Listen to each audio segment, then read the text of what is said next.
궂은 날씨 가운데서도 말씀을 사모하며 이 자리에 나오신 우리 내일교회 성도님들을 주님의 이름으로 축복합니다. 이 말씀이 우리의 심령을 새롭게 하며 또 하나님께로 더 가까이 인도할 수 있기를 간절히 소망합니다. 내가 받은 것을 잃어버릴 때가 있습니다. 잊어버릴 때가 있어요. 받았음에도 받지 않은 것처럼 행동하는, 또 살아가는 저의 모습을 발견하곤 합니다. 부모님의 사랑이 그 중에 하나인 것 같습니다. 자녀 입장에서는 다 기억이 나지 않지만 제가 이제 부모가 되어보고 나니까 저희 부모님 생각이 참 많이 나더라고요. 저희 부모님께서 저를 키우시면서 얼마나 많은 고생을 하셨을까. 저는 남동생이 하나 있는 이제 형제였는데 저는 지금 삼형제를 키우고 있습니다. 그래서 물론 둘과 셋은 다르다고는 하지만 둘도 만만치 않지 않았을까. 저의 모습도 아들을 키우면서 아들의 모습을 보면서 저의 모습을 많이 좀 보게 되고 그러면서 부모님께서 참 많은 고생을 하셨겠구나 하는 것들을 이제서야 나이가 이제 40 가까이 되어서야 그런 것들이 떠오르는 것을 보면서 참 제가 철이 없었구나라는 것들을 좀 돌아보게 되는 것 같습니다. 하나님의 사랑도 이렇게 다가올 때가 있는 것 같습니다. 평소에는 잊어버린 채로 잃어버린 채로 살아가는 거죠. 하나님의 사랑을 분명히 받았음에도 불구하고 마치 안 받은 것처럼, 못 받은 것처럼, 사랑받지 못한 자처럼 살아가고 있는 나의 모습을 발견할 때가 있다는 겁니다. 때로는 하나님께서 우리의 구원을 위해서 행하신 놀라운 일들이 있잖아요. 근데 그 놀라운 일들이 마치 감가상각이 이루어지는 것처럼 점점 희미해져 가는 것처럼 느껴질 때가 있다는 거예요. 그런데 성경은 뭐라고 얘기하죠? 한 번 정한 구원은, 한 번 정하신 그 사랑은 결코 끊을 수 없다라고 말씀하고 있는데, 우리가 느끼기에는 마치 그 사랑이 점점 시간이 갈수록 감소되는 것처럼 느껴진다는 거예요. 그래서 잊어버리고 잃어버린 모습으로 살아가고 있는 나의 모습을 보게 되는 것이죠. 하나님께서 그 아들을 통해서 우리에게 주신 구원은 사라지거나 줄어드는 것이 아님에도 구원에 대한 그 확신이 흔들릴 때가 있고요, 그 사랑이 무엇인지 우리가 잊어버리는 것이 우리의 모습인 것 같습니다. 그래서 오늘 우리가 살펴본 이 말씀은 우리가 너무나 잘 알고 있는 말씀입니다. 그래서 우리가 받은 그 사랑, 그 하나님의 사랑에 대해서 과연 우리가 잊어버렸는지 아니면 잃어버렸는지 다시 한번 재확인할 수 있기를 소망합니다. 우리 본문을 통해서 우리가 살펴볼 수 있는 것을 우리가 한번 세 가지로 정도 나눠봤습니다. 첫 번째는 하나님의 사랑은 이분법이 아니라는 거죠. 차별이 없다라는 것입니다. 세상은 악하다는 표현이 딱 맞는 시대를 살고 있습니다. 요즘 뉴스를 딱 보면은 참 한숨이 절로 나오는 뉴스들이 참 많은 것 같아요.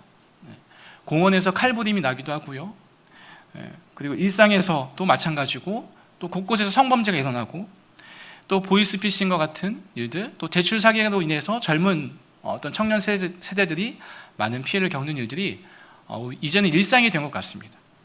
그래서 우리는 참 그런 뉴스를 볼 때마다 참 악하다, 그 사람도 악하지만 세상이 너무 흉흉하다라는 표현들을 자주 하는 것 같습니다. 그런 세상을 향해서 하나님은 어떻게 표현하시는가 말씀을 통해서 보면요, 우리 16절 말씀입니다. 우리 같이 한번 읽어볼까요? 시작. 하나님이 세상을 이처럼 사랑하사 독생자를 주셨으니 이는 그를 믿는 자마다 멸망하지 않고 영생을 얻게 하려 하심이니라. 우리는 악하다고 말하는 그 세상을 하나님은 뭐라고 말씀하시죠? 세상을 사랑하신대요. 뭔가 좀 이상하지 않나요? 세상은 악한데 우리가 믿는 하나님은 그 세상을 너무나 사랑하신다는 거예요. 불의함과 악한 자들이 여전히 많이 있지만 그 세상을 하나님은 사랑하시고, 사랑하시기 때문에 그 세상이 회복되기를 원하시는, 그것이 하나님의 마음이라는 거죠. 그래서 우리가 읽은 말씀에 독생자를 보내주셨다고 얘기합니다. 우리가 악하다 말하는 그 세상을 구원하기 위해서, 사랑하시기 때문에 구원하시고 회복시키기 위해서 그 하나뿐인 아들 독생자를 우리 가운데 보내주셨다는 거예요. 이 악한 세상 가운데로 보내주신 거죠. 그래서 그를 믿는 자는 멸망하지 않는다고 말씀합니다. 또한 그를 믿는 자는 영생을 얻는다고 말씀하고 있어요. 우리는 이 사실을 믿습니다. 그런데 한 가지 의문이 드는 것은 우리가 악하다 반하는 세상을 하나님께서는 사랑하신다고 말씀하고 있는가라는 거죠. 하나님의 사랑은 이 세상과 교회를 구분짓는 사랑이 아니라는 겁니다. 세상과 교회가 분리되어 있을까요? 아니면 세상 속에 교회가 존재하고 있나요? 우리는 분명히 알고 있습니다. 세상과 교회가 분리된 것이 아니라 세상 속에 교회가 존재하고 교회가 세워졌고요. 저와 여러분이 그 교회의 일원으로서, 교회의 한몸된 지체로서 세상 가운데 파송받은 교회로서 존재하고 있는 것이죠. 내일 교회도 그 역할을 감당하기 위해 세워졌습니다. 우리가 악하다 말하는 세상에 이 성도들의 모임이 교회가 있다는 거예요. 그것은 이 악한 세상 속에서 교회가 감당해야 할 역할들, 감당해야 할 사명이 있다는 거예요. 이 악한 세상이 누구를 보내주셨죠? 하나뿐인 독생자이신 그분을 세상 가운데 보내주셨단 말이에요. 우리가 악하다 말하는 이 세상 가운데 그 아들을 보내셔서 그 사명을 감당하게 하셨죠. 그렇다면 세상 가운데 교회가 있다는 것은 이 세상 속에서 교회에 속한 저와 여러분이 감당해야 할 사명이 있다는 겁니다. 세상에는 악함만 존재하는 것이 아니라 하나님의 구원을 받을 사람들이 남아있어요. 저처럼, 여러분처럼 하나님의 사랑을 경험하고 죄인에서 의롭다 여김을 받는 자로 전환될 그 사람들이 아직 남아있다는 겁니다. 그들 중에 하나가 바로 나라는 존재죠. 저 또한 그 악한 세상 가운데서 하나님의 은혜를 입고 하나님의 자녀가 되었고 다시 그 세상 가운데 보냄을 받은 자라는 겁니다. 제가 능력이 많아서도 아니고요, 제가 실력이 많아서도 아니고요, 제가 외모가 뛰어나서도 결코 아닙니다. 여러분 다 보고 계시잖아요. 그렇지 않나요? 하나님께서 저를 사랑하셔서 또 세상 가운데 보내시고 저에게 목회자의 길을 가게 하신 것은 저를 사랑할 뿐만 아니라 세상을 사랑하시기 때문에 그곳에서도 저와 같은 자들을 빛 가운데도 불러내기 위해서 저를 목회자로 세우시고 또 세상 가운데 보내시고 계신 것이죠. 그래서 사랑받은 자들을 건져내기 위함 뿐만 아니라 택자들도 속해 있는 이 세상을 사랑하시고 사랑하시기 때문에 회복하시기 원하시는 것이 바로 하나님의 사랑이자 하나님의 뜻이라는 거죠. 그래서 하나님의 사랑은 또한 아들을 내어주고 죄인을 얻어내는 사랑입니다.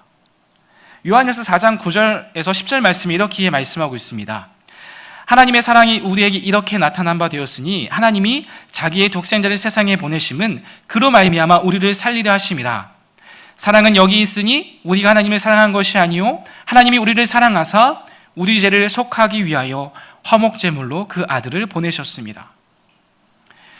우리가 하나님의 사랑으로 영생을 얻었고요, 구원을 받았다는 것은 하나님과 우리와의 그 단절된 관계가 회복이 되었다는 겁니다. 하나님과 영적으로 끊어졌던 그 관계가 회복이 되어서 이제는 영적으로 교제할 수 있는, 교감할 수 있는, 교통할 수 있는 그 상태로 바꾸셨다는 것이죠. 독생자신 예수께서 화목 제물이 되신 것은 하나님과의 단절된 관계를 회복하기 위한, 화목하게 하기 위한 제물이 되셨다는 겁니다. 그래서 하나님께서 말씀하시는 그 구원, 우리가 받았다고 말하는 그 구원은 하나님과의 그 관계가 회복되는 것이라고 이 요한일서에서는 설명하고 있는 거예요. 그래서 구원이 하나님과의 그 관계의 회복이라고 한다면 하나님과의 그 끊어진 관계를 회복하는 그 사명으로 누구를 부르셨다고요? 먼저 된 자들, 먼저 그 빛 가운데로 부름받은 자들, 저와 여러분을 세상 가운데 보내셨다는 겁니다. 그래서 하나님과의 끊어진 관계를 회복하는 일로 저와 여러분을 먼저 부르신 것이 우리가 받은 구원이자 영생이라는 겁니다. 하나님께서 창조하신 이 세상은 아담의 죄로 인해서 그 타락의 영향이 미치지 않은 곳이 없습니다. 죄가 관영하지 않은 곳이 없어요. 곳곳마다 다 타락을 했다라고 성경은 기록하고 있습니다. 하지만 하나님께서는 그러한 세상을 사랑하시고 회복하시기 위해서 구원의 계획을 세우셨고요, 그 계획을 지금까지 인도해 가고 계신 것이고, 또 앞으로 장차 그 완성될 날을 보게 되겠죠. 누가 볼까요?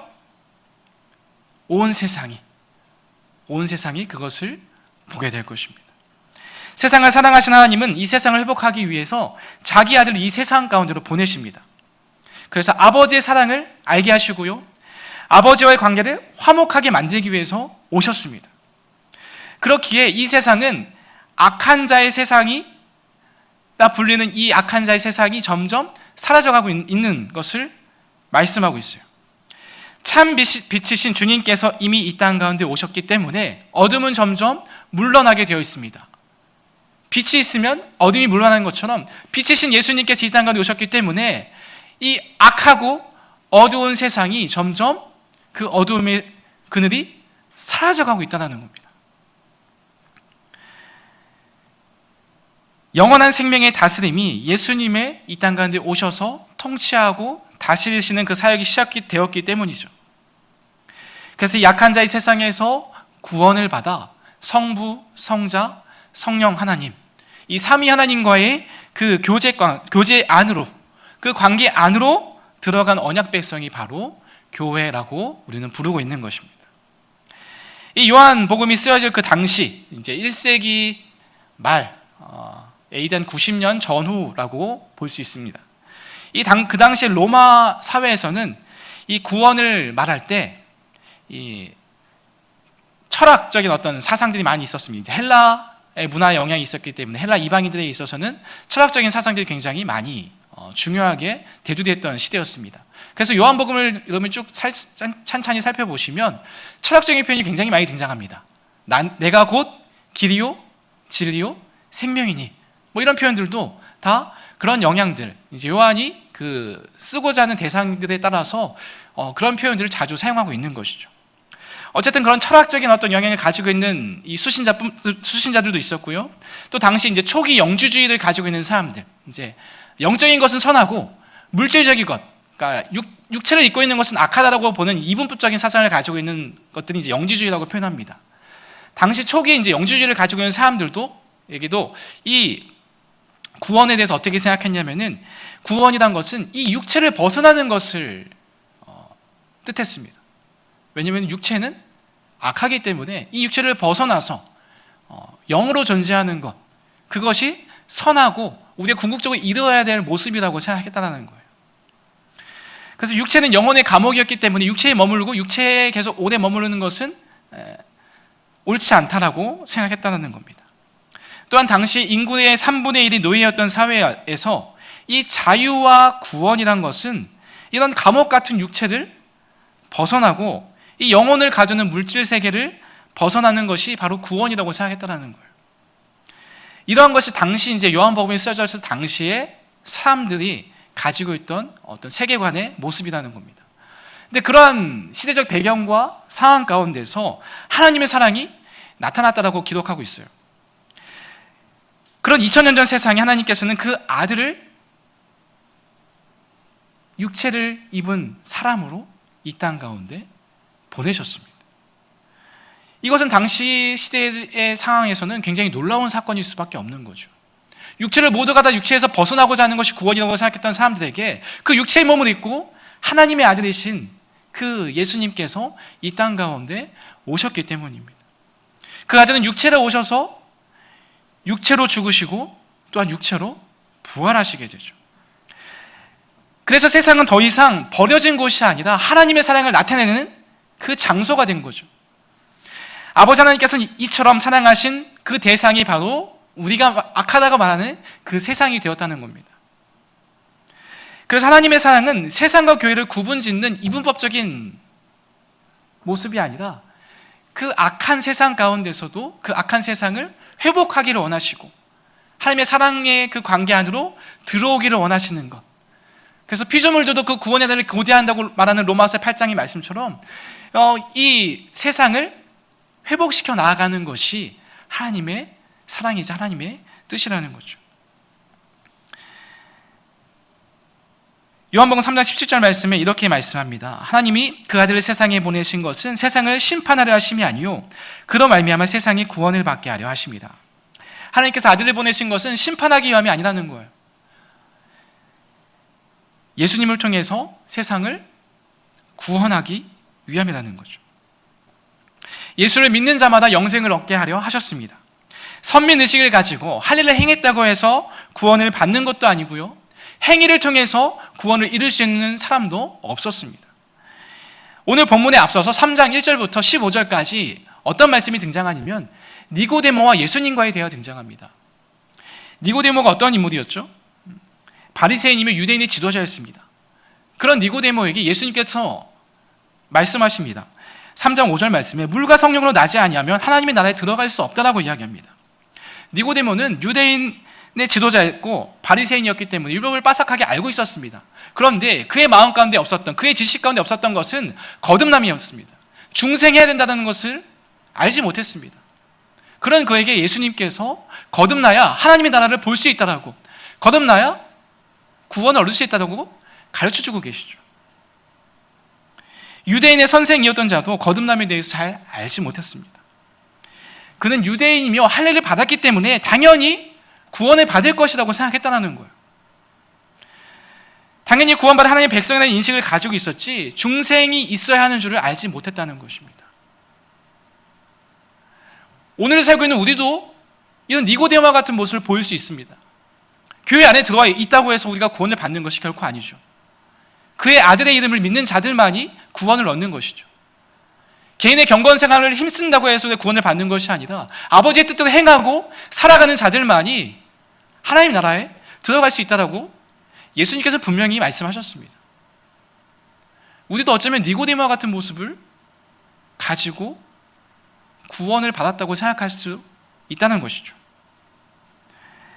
그 아들이신 예수님께서 이 땅 가운데 오신 이유는 세상을 심판하려 하심이 아니라 영생을 얻게 하려 하심이라고, 구원을 받게 하려고 말씀하셨습니다. 그러면서 요한복음 5장 45절 말씀에 이렇게 말씀합니다. 내가 너희를 아버지께 고발할까 생각하지 말라. 너희는 고발하는 이가 있으니 곧 너희가 바라는 자 모세니라. 우리를 정죄하는 것은 모세라고 표현하는데 이것은 모세의 율법을 가르칩니다. 모세가 기록한 그 율법을 통해서 우리가 선과 악을 구별하게 되고 우리가 죄를 지었는지 죄를 짓지 않았는지를 구별하게 된다는 것이죠. 예수님께서 이 땅 가운데 오신 이유는 정죄하기 위함이 아니라는 거예요. 이미 율법이 주어졌기 때문에 무엇이 죄이고 무엇이 죄가 아닌지는 그 율법이 규정한다는 겁니다. 그렇다면 예수님께서 오신 이유는 정죄하고 심판하기 위함이 아니라 세상을 사랑하시는 그 하나님 아버지의 그 뜻을 받아서 이 세상을 구원하기 위해서, 하나님과의 그 관계를 화목하기 위한 화목 제물이 되기 위함이라는 거죠. 그것이 바로 하나님의 사랑의 이유라고 요한은 지금 설명하고 있습니다. 그러면 18절 말씀에 무엇을 말씀합니까? 그를 믿는 자는 심판을 받지 아니하는 것이요 믿지 아니하는 자는 하나님의 독생자의 이름을 믿지 아니함으로 벌써 심판을 받은 것이니라. 그를 믿는 자는 심판을 받지 않습니다. 그러나 믿지 않는 자는 벌써 심판을 받았다 말하고 있습니다. 받을 예정이 아니라 이미 받았다고 말하는 것은 그들의 심판은 기정사실이기 때문이라는 겁니다. 죄인은 사망의 형벌을 받지만 예수를 믿는 자들은 어떻게 되죠? 믿음으로 인하여 의롭다 여김을 받는 자가 됩니다. 의인이 아니라 의롭다 칭함을 받는 자라는 거예요. 우리가 죄인에서 의인이 됐다고 쉽게 그렇게 표현하지만 엄밀히 말하면 의롭다 여김을 받는 자라는 겁니다. 마치 유월절 사건처럼 죄가 없는 것처럼 여기고 이미 심판이 이루어진 것처럼 여겨지고 그냥 지나간다는 거예요. 그것이 우리를 칭하는 의롭다 여김 받았다는 그 뜻의 참된 의미라는 거죠. 그래서 그를 믿는 자는 이미 구원을 받았다라고 이야기하고 있습니다. 아직 심판이 일어나지 않았지만 이 땅에 태어난 사람 그 누구도 그 심판대, 예수 그리스도의 심판대를 벗어날 수 없다라고 성경은 말씀하고 있습니다. 아직 자신에게 일어나지 않았을 뿐이죠. 주님께서 다시 오시는 그날에 우리 모두는 그 심판대를 거쳐가게 됩니다. 하지만 우리는 그 아들의 이름을 믿는 자는 어떻게 되죠? 그의 이름을 힘입어서 그 심판대를 지나가게 된다는 거예요. 우리의 행위 때문이요? 아니요. 우리 외모 때문이요? 아니요. 우리가 살아가는 그 삶 때문이요? 아니라는 겁니다. 예수 그리스도께서 행하신 그 공로에 힘입어서, 그의 의를 힘입어서 우리가 그 심판대를 지나간다는 거예요.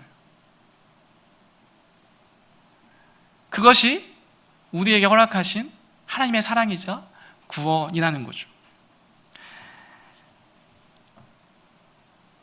그 심판이 아직 일어나지 않았지만 이 땅에 태어난 사람은 그 누구나 심판대 앞에 서게 될 것입니다. 아직 내 삶에 그 심판대가 나타나지 않았을 뿐인 거죠. 그래서 그 증거로 우리 모두는 죽음을 향해 나아가고 있다는 것이 그 증거 중에 하나일 것입니다. 우리가 아프고 병드는 것도 그 증거 중에 하나죠. 병든다는 것은 무엇이죠? 결국 죽음으로 가고 있는 우리 인간의 유한한 삶을 보여주는 모습 중에 하나잖아요. 세월이 갈수록, 나이가 들어갈수록, 젊음이 점점 사라져갈수록 우리는 점점 더 자주 아프게 되고 더 많이 병들게 되고 점점 더 죽음에 가까워지게 됩니다.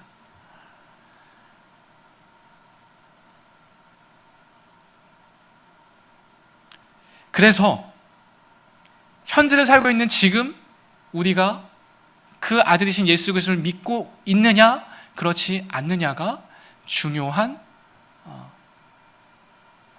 모습이 되는 것입니다.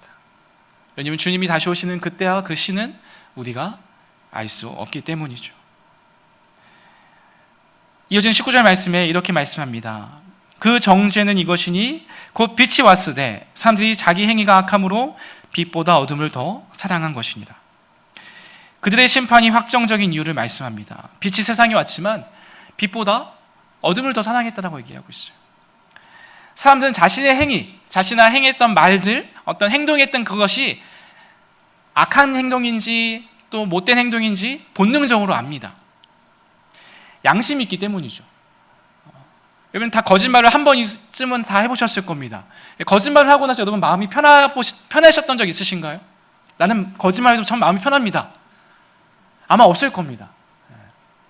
우리 양심이 있기 때문에 악한 행위를 하고서 악한 말을 하고서 마음이 편할 수가 없다는 거예요. 빛이신 예수님께서 오셨기 때문에 자신의 어둠이 드러날 수밖에 없어요. 아, 내가 죄인이구나. 내가 악한 죄인이구나. 내가 예수를 못 박은 죄인이구나. 우리는 본능적으로 안다라는 거예요. 그런데 빛이 왔지만 자기 행위가 악하기 때문에 빛으로 나아가지 아니하고 계속 그 어두운 가운데 머물려고 하고 그 어두운 가운데 숨으려고 한다는 겁니다.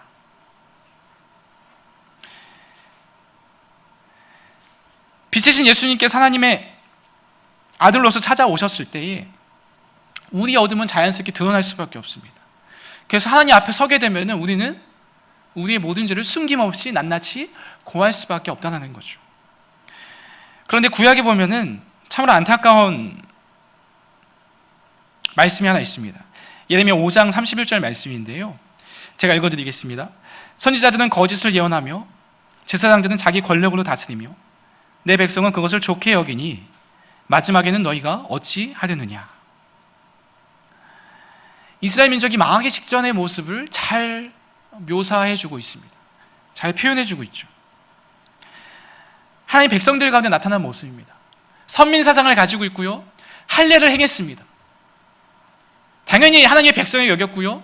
구원은 따놓은 당상으로 생각했던 자들이 바로 이스라엘 민족이었습니다. 그런데 그들이 지금 어떻게 행합니까?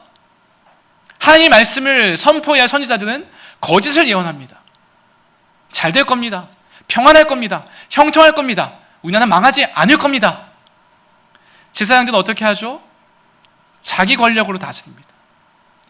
하나님의 주권을 가지고 다스려야 할 그 제사장들이 자기 마음대로 행했다는 것이죠. 또한 그 백성들은 어떻게 행하죠?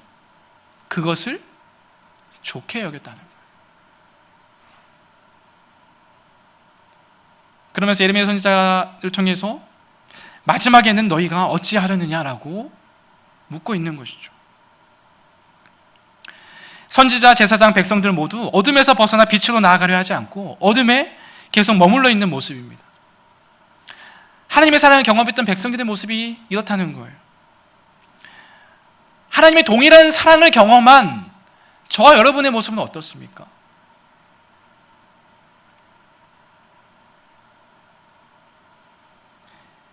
교회 안에만 들어오면 우리는 안전할까요? 세상은 악하니까 교회 안에만 오면 우리는 평안을 누릴 수 있고 구원을 받을 수 있고 내 영혼은 안전합니까? 하나님과의 끊임없는 사랑의 교제가 내 삶 가운데 나타나고 있으신가요? 하나님의 사랑이 하나님과 그 관계를 회복하기 위한 모습이라고 한다면, 우리가 정말로 참으로 구원을 받았다고 한다면 우리의 삶 가운데 무엇이 나타나야 할까요? 하나님과 교제하는 그 삶이 내 삶에 끊임없이 나타나고 그 모습을 통해서 세상이 그 빛 가운데 들어오도록 만들어가는 것이 우리가 세상 가운데 보냄받은 이유라고 성경은 말씀합니다. 우리 삶 가운데 하나님과의 그 교제, 하나님과의 그 사귐이 얼마나 끈끈하고 얼마나 친밀하게 나타나고 있는가를 우리 한번, 내 자신 한번 돌아보고 점검할 수 있기를 소망합니다. 마지막으로 하나님의 사랑은 어둠에서 빛으로 이끌어내는 사랑이죠. 마지막 20절과 21절 말씀입니다. 악을 행하는 자마다 빛을 미워하여 빛으로 오지 아니하나니 이는 그 행위가 드러날까 함이요, 진리를 따르는 자는 빛으로 오나니 이는 그 행위가 하나님 안에서 행한 것임을 나타내려 함이라 하시니라. 악을 행하는 자마다 빛을 미워하여 빛으로 오지 않는다고 말씀하고 있습니다. 빛으로 나아가면 자유함을 누릴 수 있음에도 불구하고 그 어둠 가운데 머무르는 것이 자기에게 최선이고 그것이 좋다라고 여기고 있는 것이죠. 하나님의 사랑은 우리를 어두운 가운데 내버려 두고 버려두는 것이 아니라 그 어두운 가운데서 이끌어내어 그 사랑의 아들의 나라로 인도하시는 것이 하나님의 사랑이죠. 그래서 애굽에서 400년 동안 종살이하고 있던 그 자기 백성을 어떻게 하셨죠? 출애굽 시키시잖아요. 종에서 해방을 시키십니다. 그런데 하나님의 사랑과 하나님의 구원은 해방에서 끝나는 것이 아니에요. 어떻게 하시죠? 약속된 땅, 젖과 꿀이 흐르는 땅, 그 하나님의 나라로 인도해 가시고자 하는 것까지가 하나님의 사랑이자 하나님의 구원이라는 거죠. 그렇다면 오늘을 살고 있는 저와 여러분에게도 하나님의 사랑은 단지 죄에서, 억압에서 해방시키시는 것만이 아니라 약속된 그 하나님의 나라까지 인도해 가시는 것이 바로 하나님의 사랑이자 구원이라는 겁니다. 죄를 짓지 않는 것에서 머무르는 것이 아니라 그 사랑의 교제 가운데 날마다 머물며 그 나라에 들어가기까지 그러한 삶을 살아가고 살아내는 것이죠. 하나님의 사랑이 어둠에서 빛으로 이끌어내는 것이라고 한다면 그 하나님의 사랑을 받은 자들의 삶의 방식은 어떠할까요? 이와 동일하겠죠. 어둠 가운데 머물러 있는 이 세상, 어둠 가운데 머물러 있는 내 주변에 있는 많은 사람들, 그들에게 빛이신 분이 누구인지, 그 빛 가운데 나아가면 어떠한 일이 일어나는지 내 삶을 통해서, 내 경험을 통해서, 말씀을 통해서, 성령을 통해서 내가 경험한 그 하나님에 대해서 말해주고 전해주고 가르쳐주는 것이죠. 또한 그렇게 살아가고 살아내는 것이죠. 교회가 세상의 빛과 소금 역할을 감당하도록 세워졌다면 교회로 부름받은 우리는 이 세상 가운데 어떠한 모습으로 존재해야 마땅할까요? 내일교회가 대구에 존재하는 것은 여기에 필요한 사명이 있기 때문일 것입니다. 하나님의 사랑을 받아야 할 이들이 있고 또 회복되어야 할 모습이 있기 때문에 우리 내일교회가 이 대구라는 지역에 세워진 것을 저는 그렇게 생각하고 그렇게 믿고 있습니다. 그렇다면 우리 내일교회가, 교회로 존재하고 있는 우리가 이 세상 가운데서, 이 약한 세상 가운데서 어떠한 사명을 감당해야 할까요? 어떠한 모습을 나타내야 할까요? 혹시 찾으셨다면 그 찾은 사명을 향해서 열심히 달려나아가야 할 것이고요, 아직 찾지 못했다고 한다면 그것을 발견하기 위하여, 찾기 위해서 우리는 끊임없이 하나님과의 그 교제 가운데서 또 말씀을 통해서 우리 주변을 살피면서 내가 서다가는 그 삶의 터전과 그 삶의 영역, 그 삶의 자리에서 우리가 어떻게 그 사랑을 나타내야 할 것인가를 고민하고 씨름해야 하지 않을까 생각됩니다. 빛이신 예수님께로 나온 자들이 그리스도인입니다. 바로 저와 여러분이죠. 하나님께서 우리 가운데 그 찬란하고 감히 볼 수 없는 그 빛을 우리 가운데 비춰주셨습니다. 예수님이라는 그 빛을 비춰주셨죠. 그분이 오셔서 내 어둡고 추악한 내 모습을 보여주시고 나의 인생에 광명을 비춰주셨습니다. 그래서 내가 죄인임을 알고 내 죄를 내가 해결할 수 없는 문제라는 것을 깨닫게 하셨습니다. 그래서 예수님을 믿어야 했고요, 그분만을 신뢰해야 했습니다. 세상에 어떠한 사람도 그 죄의 문제를 해결할 수 없기 때문입니다. 이 죄는 하나님과의 관계가 틀어지고 어긋남을 의미합니다. 하나님 없이 살아가고자 하는 그 모습들, 그 모든 모습들이 다 죄라고 말할 수 있어요. 세상에는 여전히 하나님과 단절된 사람들이 존재합니다. 그러한 세상에 예수님께서 오심은 구원을 위한, 다르게 표현하자면 하나님과의 그 관계를 회복하기 위한 하나님의 의지와 결심을 보여주는 상징이자 실제였습니다.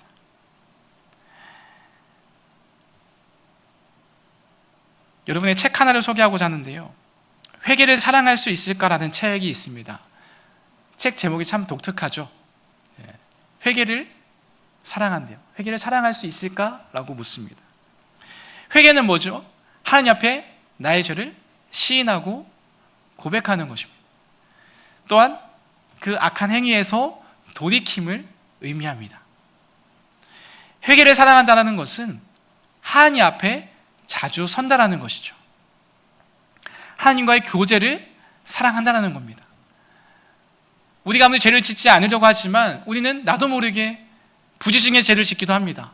또는 마음속으로 미운 마음을 품기도 하고요, 시기하는 마음을 품기도 하고요, 내 탐욕과 욕심이 나도 모르게 표현될 때가 있습니다. 제가 앞서 제가 아들 셋을 키우고 있다고 하는 말씀드렸지 않습니까? 아들을 키우면서 제가 무엇을 보게 되냐면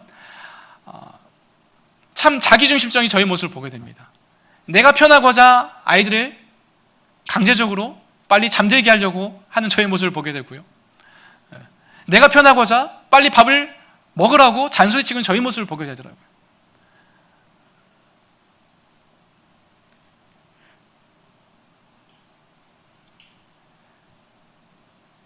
죄는 우리가 안 지으려고 안 지어진다는 것보다는 하나님을 더 많이 사랑하고 하나님 앞에 더 많이 설수록 자연스럽게 멀어지는 것이 아닌가 하는 생각을 해보게 됩니다. 회개를 사랑한다는 것은 하나님과 앞에 더 자주 선다는 것이고, 그것은 곧 부끄럽지만, 너무나 부끄럽지만 하나님과의 그 교제 가운데 더 많이 나아가고 더 자주 나아가고 더 하나님과 더 함께하고 싶어하는 그 모습을 표현해주는 다른 말이 아닌가 생각됩니다. 우리가 회개를 할 수 있다는 것은 곧 우리가 하나님의 사랑을 받았다는 것이죠. 하나님과의 관계가 회복되었기 때문에 비록 죄를 지었어도 그 아버지 하나님께 나아가서, 하나님, 제가 오늘도 죄를 지었군요, 저를 긍휼히 여겨주시옵소서. 그 사랑을 맛보았음에도 불구하고, 구원의 은혜를 경험했음에도 불구하고, 더 많은 것을 가졌음에도 불구하고 내 마음의 욕심과 탐심이 제 마음을 사로잡은 오늘 하루를 보냈습니다. 하지만 하나님께서는 나를 긍휼히 여기시고 용서해 주시는 분이심을 알기에 오늘도 주님 앞에 나아옵니다. 주님, 이 죄를 불쌍히 여기시고 다시 하나님의 사람으로, 하나님의 생명을 가진 자로 또 하루를 살아낼 수 있는 힘을 주시옵소서. 이런 기도, 이런 간구, 하나님을 찾고 부르짖는 삶이 더 많이 우리 삶 가운데 나타난다 한다면, 우리의 삶은 죄를 짓는 삶보다 더 하나님의 그 뜻을 쫓고 하나님의 말씀 안에 거하고자 하는 그 모습들이 더 많이 나타나게 될 것입니다. 말씀을 맺겠습니다. 오늘 본문을 통해서 우리가 살펴볼 수 있는 사랑은 세 가지라고 말씀을 드렸습니다. 하나님의 사랑은 이분법이 아니고요, 차별이 아닙니다. 세상과 교회를 구분짓는 것이 아니라 세상 속의 교회를 보내셔서 이 세상을 회복시키고 구원하고자 하는 것이 하나님의 사랑이었습니다. 또한 하나님의 사랑은 그 아들을 이 약한 세상에 내어주시고 이 약한 세상 가운데 머물고 있는 죄인들을 하나님의 자녀로 삼아주시고 빛 가운데로 불러내는 것이죠. 또한 하나님의 사랑은 어둠에서 빛으로 이끌어내는 사랑이었습니다. 하나님은 세상을 사랑하십니다. 믿으십니까? 그리고 하나님은 여러분을 사랑하십니다. 믿으십니까? 세상에 비친 예수님 앞에 나와서 하나님은 회복되기를 원하시고 그 교제 관계 안으로, 그 관계 안으로 들어오기를 지금도 원하시고 부르신다고 말씀하고 있습니다. 그래서 저와 여러분을 먼저 부르셔서 저와 여러분을 먼저 교회로 세우시고 저와 여러분을 먼저 내일 교회 성도로서 또 직분자로서 우리에게 사명을 감당하게 하신 것이죠. 세상에서 부름받은 우리를 다시 세상 가운데 보내시는 것은 이 세상 가운데서 저 여러분이 감당해야 할 일이 있다는 거예요. 때로는 두렵고요, 때로는 무섭습니다. 이 악하고 흉흉한 세상이 나아가는 거 저도 두렵습니다. 아마 저보다 여러분이 더 두려우실 것 같아요. 저는 일주일 내내 교회에 거의 살지만 여러분은 세상 가운데서 일주일의 시간을 더 많이 보내시잖아요. 하지만 우리가 두렵지만 두렵지 않은 것은, 두렵지만 두렵지 않을 이유는 무엇이죠? 하나님께서 세상 끝날까지 우리와 함께 하신다고 말씀하시기 때문이에요. 그 임마누엘 하나님께서 우리 가운데 오셨기 때문에, 그리고 그 임마누엘 하나님께서 우리 가운데 보내주신 그 성령님이 내 안에 내재하고 계시기 때문에 두렵지만 두렵지 않을 수 있는 것이죠. 그 세상에서 끊을 자가 아무도 없기 때문입니다. 그 사실을 믿고 그 아들이신 예수를 믿고 있는 저 여러분의 삶이라고 한다면 이 약한 세상 가운데서 우리는 분명히 반드시 그 사명을 감당하며 나아갈 수 있을 겁니다. 세상은 악하지만 또한 회복되어야 합니다. 하나님의 사랑을 받으셨습니까? 그렇다면 하나님께 사랑하시는 세상으로 파송받아 하나님의 사랑을 나타내시는 우리 내일교회 모든 성도님들이 되시기를 주님의 이름으로 축원드립니다.